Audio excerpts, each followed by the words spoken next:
अस्सलाम वालेकुम everyone. I hope आप सब ठीक ठाक होंगे। अल्हम्दुलिल्लाह हम सब भी ठीक हैं। Welcome back to another vlog. आज का व्लॉग अगेन होम मेकिंग से रिलेटेड है और कुछ स्मार्ट टिप्स आप लोगों से शेयर करूंगी। आई होप आप सबको बहुत अच्छी लगेंगी।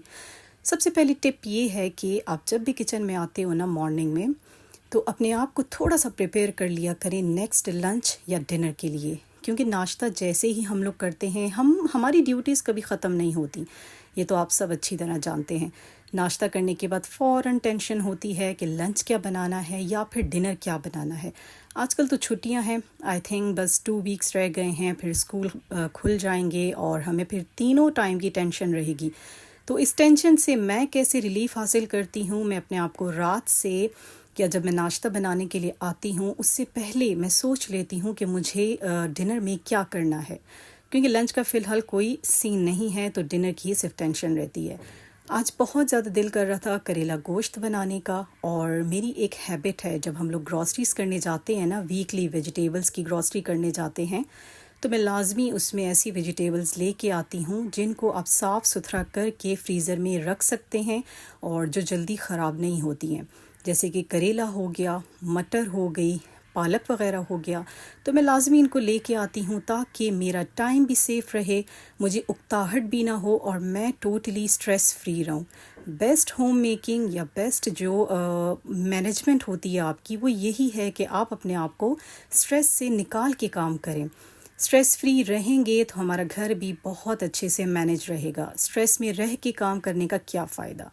सेकंड टिप मैं जो आप लोगों को बताना चाहूँगी, बल्कि एडवाइस देना चाहूँगी कि एज अ होम मेकर हमारी 100% ड्यूटी है अपने बच्चों की तरबियत पे पूरा चेक रखें। तरबियत डजेंट मीन कि आप उनको हर वक्त रूल्स सिखाते रहें और उनके साथ स्ट्रिक्ट रहें। उनको थोड़ा सा तंबीह करें कि अपने दीन से करीब हो जाएं। आजकल के आपको एटमॉस्फेयर का, एनवायरनमेंट का बहुत अच्छी तरह पता है कि हमारा माशरा किस तरफ जा रहा है। इसलिए मैं चाहती हूँ कि मैं जब तक इस प्लेटफॉर्म पे काम कर रही हूँ, मैं कुछ पॉजिटिव बातें आप लोगों से लाजमी अपने हर व्लॉग में शेयर करूँ। अपने बच्चों को सख्ती से लेके आएँ नमाज की तरफ, कुरान पाक की तरफ। इशाल का माशाल्लाह कुरान पाक कंप्लीट हो गया है, बड़ी हो रही है, इसलिए कारी साहब के पास अब मैं नहीं जाने देती, मैं ख़ुद उसको सारा कुरान रिवाइज़ करवा रही हूँ। तो डेली होम मेकिंग ये नहीं है कि झाड़ू पोछा लगा के अपनी ज़िम्मेदारियों से आप लोग अपने आप को बरी और ज़िम्मा समझें कि बस बहुत हो गया, हमने सारा काम कर लिया। बच्चों की तरबियत पे पूरी तरह फोकस करना होम मेकर की अव्वलीन ड्यूटी है।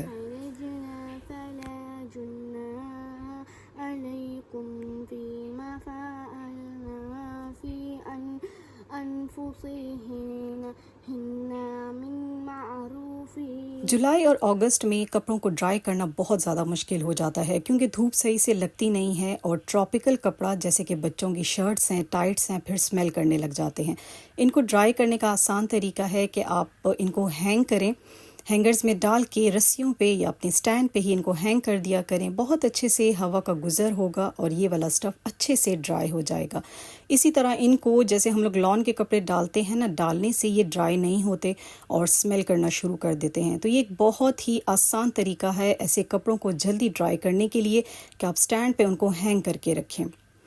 अच्छा, मैं अपने किचन में काम को आसान बनाने के लिए ना डिफरेंट तरीके आजमाती रहती हूँ, जिनमें से कुछ तरीके तो मैंने प्रॉपरली पकड़ लिए हैं और उनको छोड़ देना मेरे बस की बात नहीं है।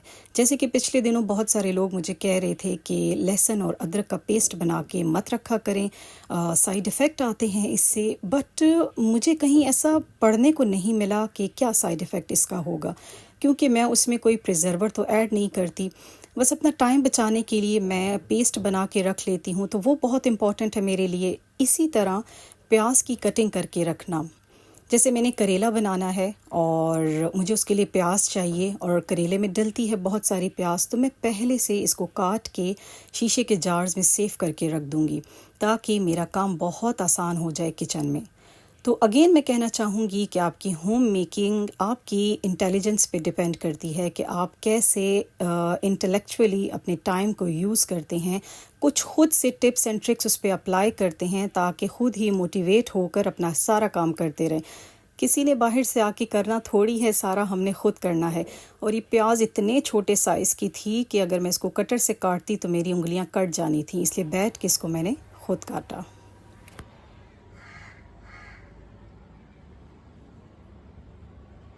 अच्छा, अक्सर ऐसा सबके साथ होता होगा कि आपने कुछ प्लान किया हुआ होता है और ऑन द स्पॉट कुछ आपको बनाना पड़ जाता है। मेरे हस्बैंड की दोपहर में ही कॉल आ गई थी कि मुश्किल से शायद मैं डिनर कर सकूं, मैं बाहर बिज़ी हूं फ्रेंड्स के साथ, तो आप लोग कुछ और बना लेना, क्योंकि उनका और मेरा करेला गोश्त बहुत ज़्यादा फेवरेट है।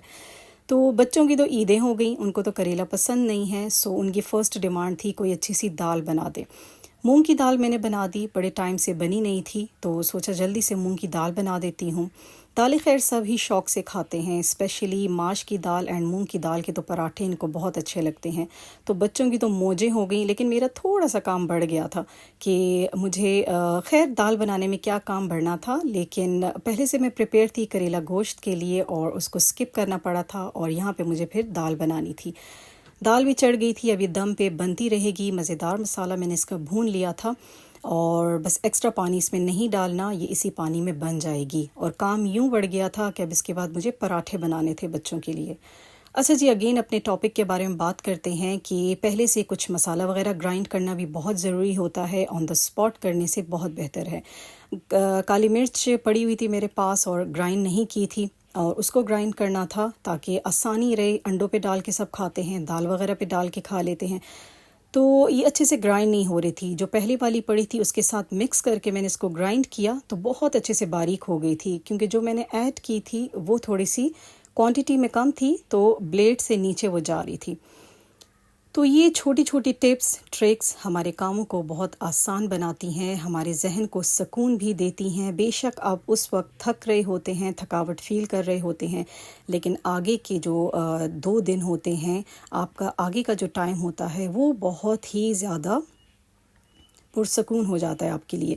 यहाँ बहुत सारी प्याज मैंने काट ली थी, जितनी करेलों में जाएगी उसमें डाल दूँगी और कुछ मैं बाकी कामों के लिए सेव कर लूँगी।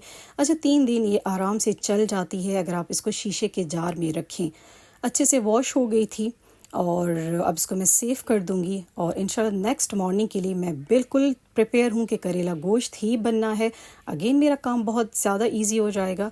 तो इन चीज़ों को सोचते रहा करें, ट्राई किया करें, अपने आप को खुद ही मोटिवेट करते रहा करें। अपने उन तमाम न्यू सब्सक्राइबर्स का बहुत ज़्यादा शुक्रिया अदा करूँगी जिन्होंने रिसेंटली मेरे चैनल को सब्सक्राइब किया है। Thank you so much.